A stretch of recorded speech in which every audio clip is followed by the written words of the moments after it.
Friends, welcome in the fourth series of my lectures on pericyclic reactions.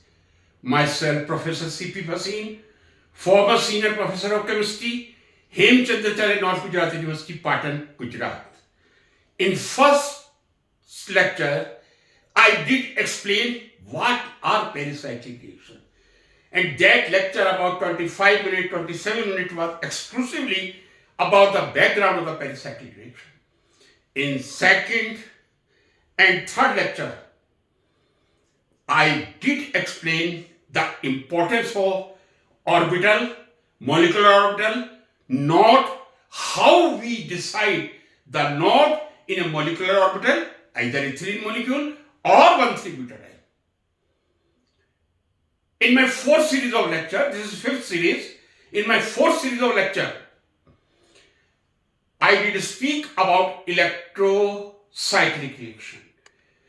I did say we can classify the pericyclic reaction in four categories.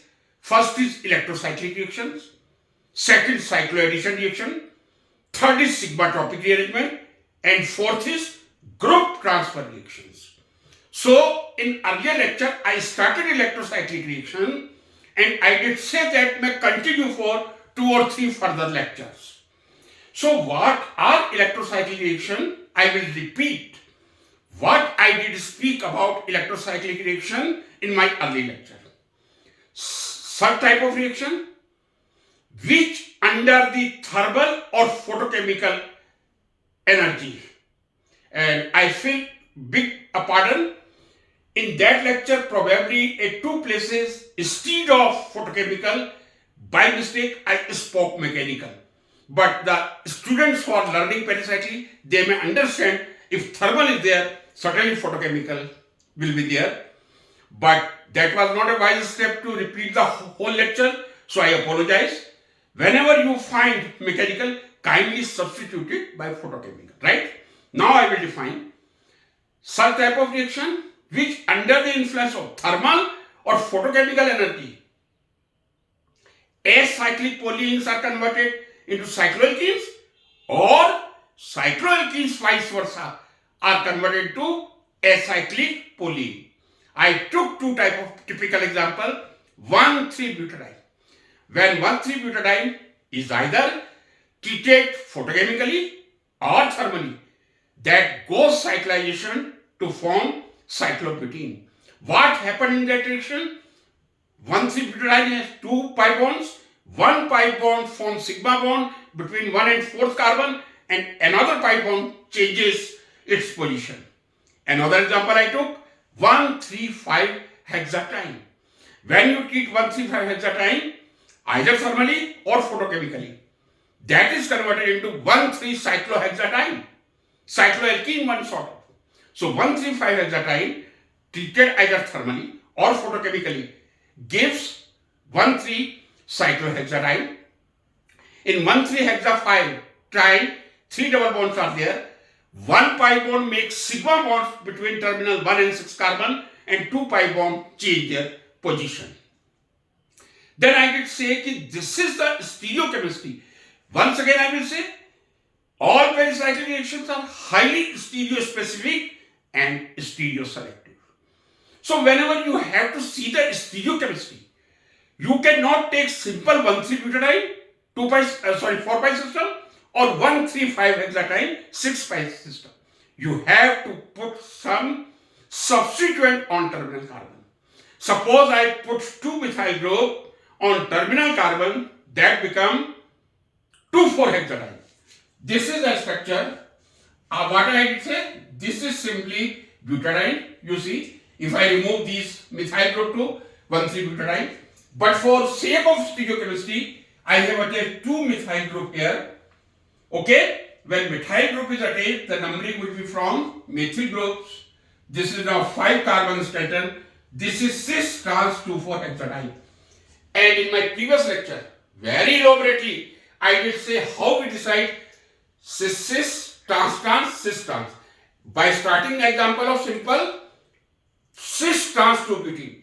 If you see the structure of 2-butene, if 2 methyl methyl and two hydrogen are same side, that is a cis 2 butene.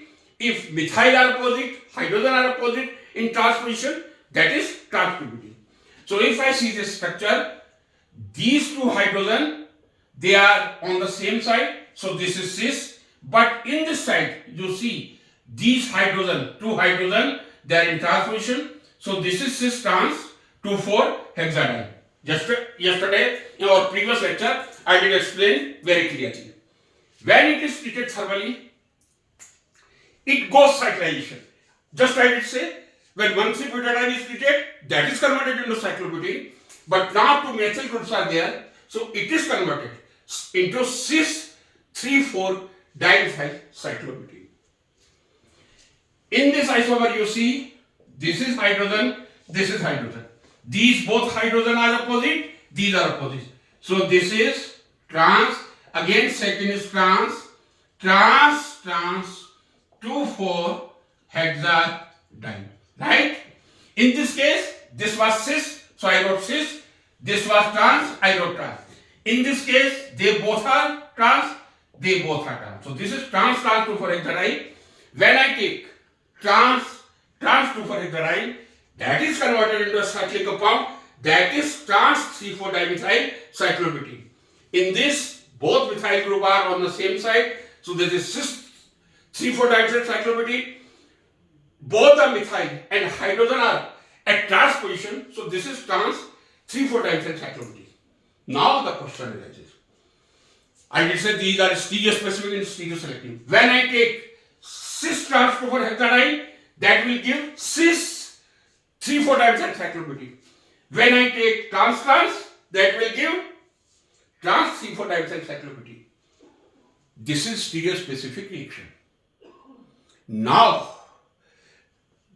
I put the sign delta. In my earlier lecture, I did explain. When I put the sign delta, means that is thermal. We all know.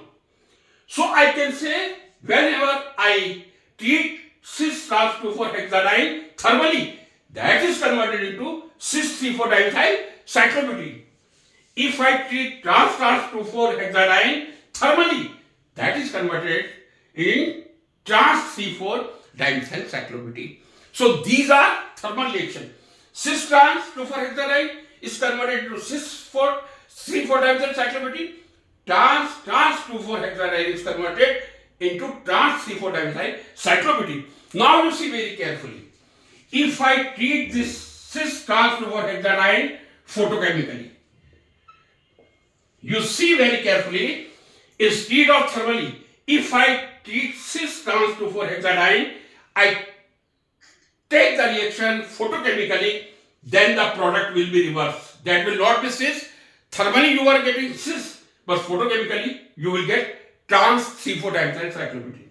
If I take trans 2,4-hexadiene, thermally you are getting trans 3,4-dimethyl cyclobutene. But if it is treated photochemically, the product will be reversed.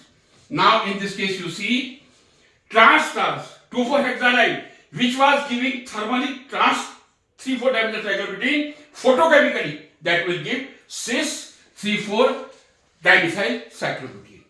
So what earlier I did, whenever I did explain pericyclic, I did say they may take either photochemically or thermally, but the product what you find in thermal, that will be reversed in photochemically. What you find in photochemically, that will be reversed in thermal reaction.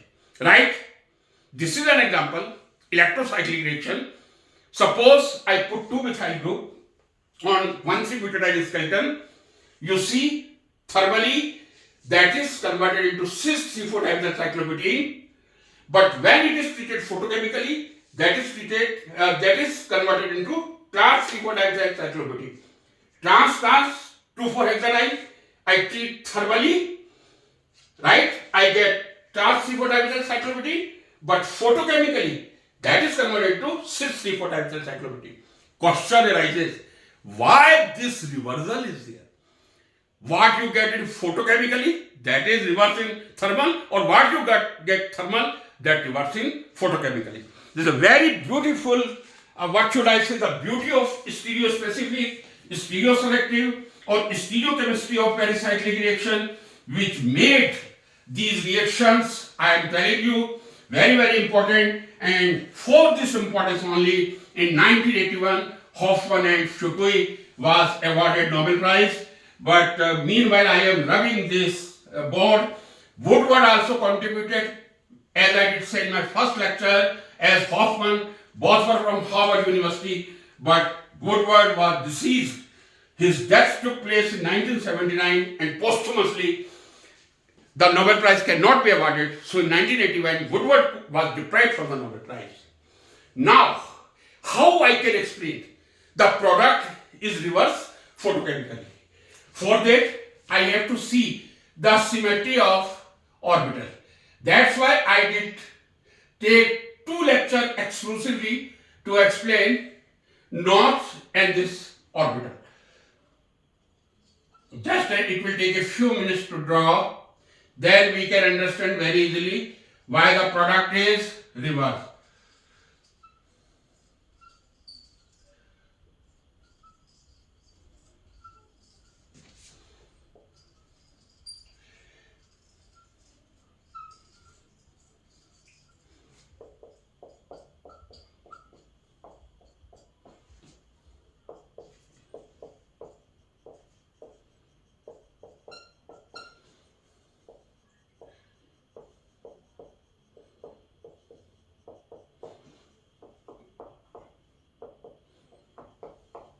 This is nothing but MO diagram of 1,3-butadiene.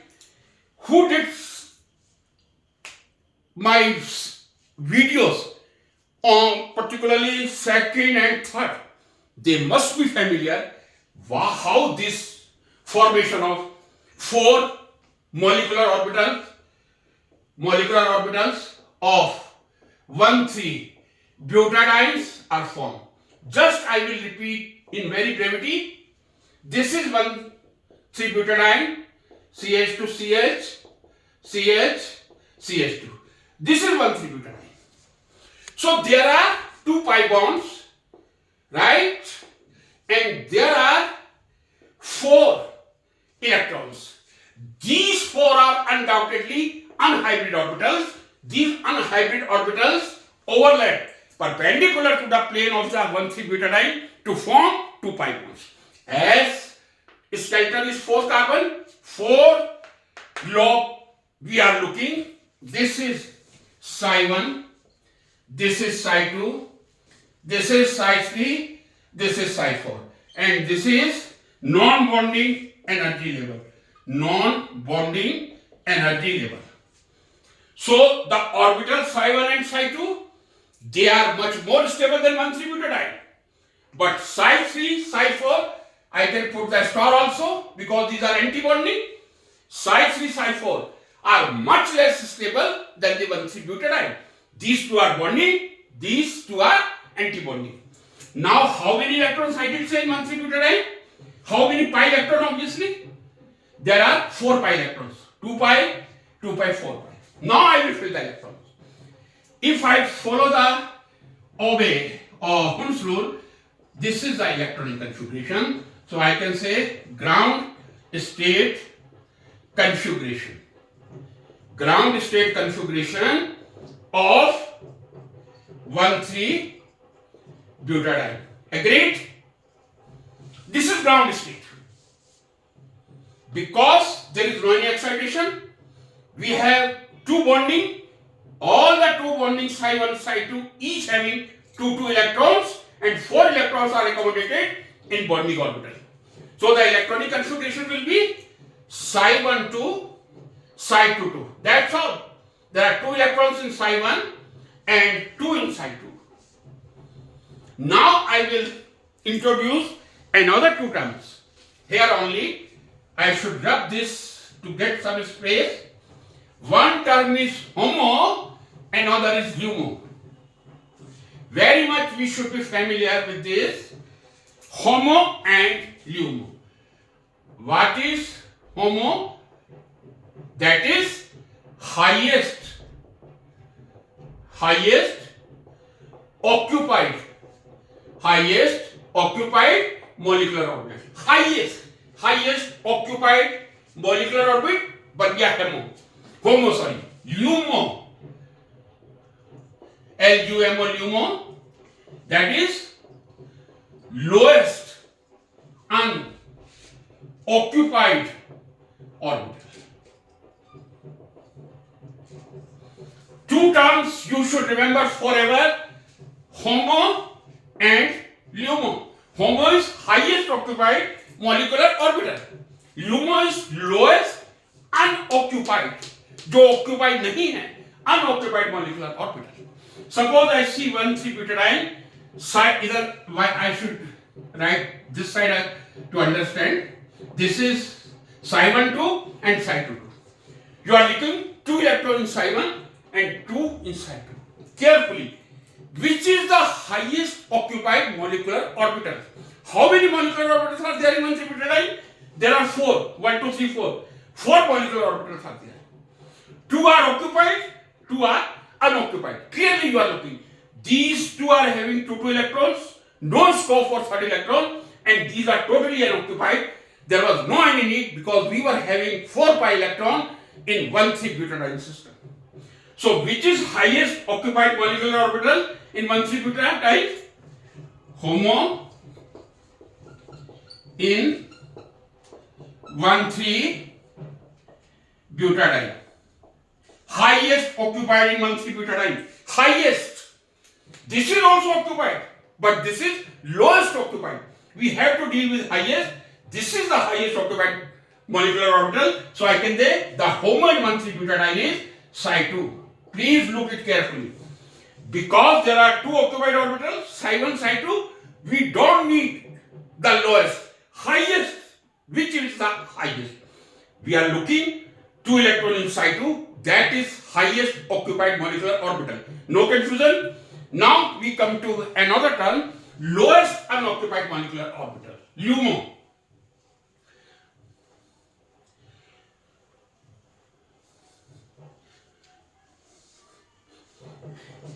LUMO, lowest unoccupied molecular orbital. How many unoccupied orbitals are there? 2. Which are these 2? This side again I will write psi3 star, psi4 star. I can say psi12 is occupied, psi2 is occupied, 2 electrons each. This is lowest, no need to consider, but this we have to consider highest occupied orbital in 1,3-butadiene psi2. Which is lowest unoccupied molecular orbital?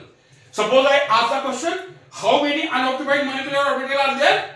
You will say there are 2 unoccupied molecular orbitals, psi3 star and psi4 star. You are looking these 2 orbitals vacant. You can say there are 2 unoccupied. But question is lowest unoccupied, that is this is. Out of these 2, these are highest occupied. Unoccupied are 2, and out of these 2, lowest means this is lower in energy. Psi4 is higher in energy. So this will be LUMO.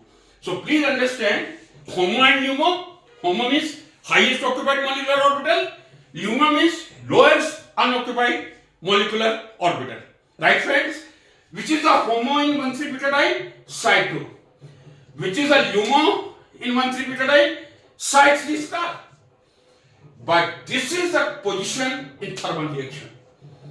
Before going to that, I will take at this stage the electronic state of photochemical reaction also. That will be very helpful. This is, I can say, thermal. And remember, thermal reaction always take place from ground state. Means in thermal reaction, in ground state, psi2 orbital will participate. Suppose I take the photochemical reaction. This is non-bonding energy level. These are 4 levels. psi12, psi22,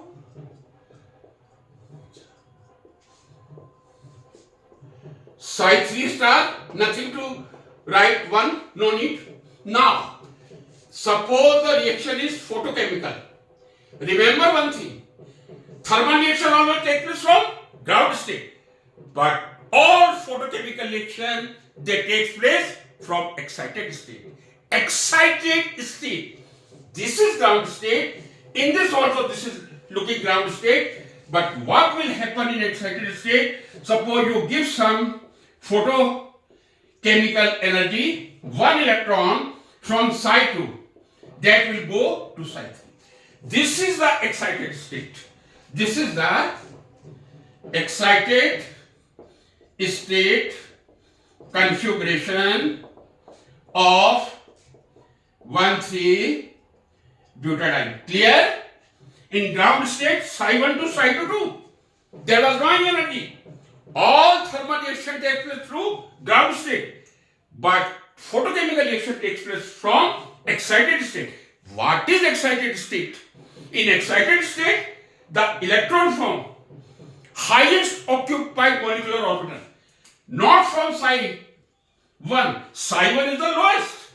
Psi 2 is higher than psi 1. I can say psi 2 is less stable than psi 1, or psi 1 is more stable than. So first electron certainly will go, as the level is depicting itself, psi 3. What will be the electronic configuration? Psi 1 2, now psi 2 1, psi 3 star, there is 1, and psi 4 nothing. That's all. Means in excited state, when you have provided photochemical energy, one electron from highest occupied molecular orbital, psi 2, has gone to psi 3 star, antibonding. Yes, that is less stable than the 1,3-butadiene. But even then, for photochemical reaction, the reaction will take place from the excited state. The electron will go from low energy, more stable psi 2 to less stable, more energy psi 3 star. Now suppose I ask the question, be careful. Which is the HOMO? This is the HOMO. Highest occupied, in this case, that was psi 2. Thermal, thermal. But in HOMO, you are looking one electron. Occupied doesn't mean there should be two electrons. If one electron is there, that is also occupied. This was the major confusion I did observe. If there is only one electron, how we can say occupied? Yes. If one electron is there, that will be highest occupied. So one electron has gone psi 2 to psi 3 star. The highest occupied molecular orbital will be psi 3 star, right? Which will be the LUMO?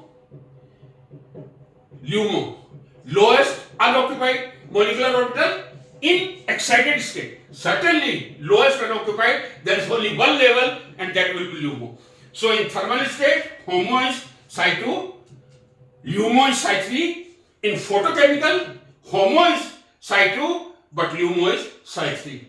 I hope you have understood this point. In next lecture, I will continue of this electrocyclic reaction.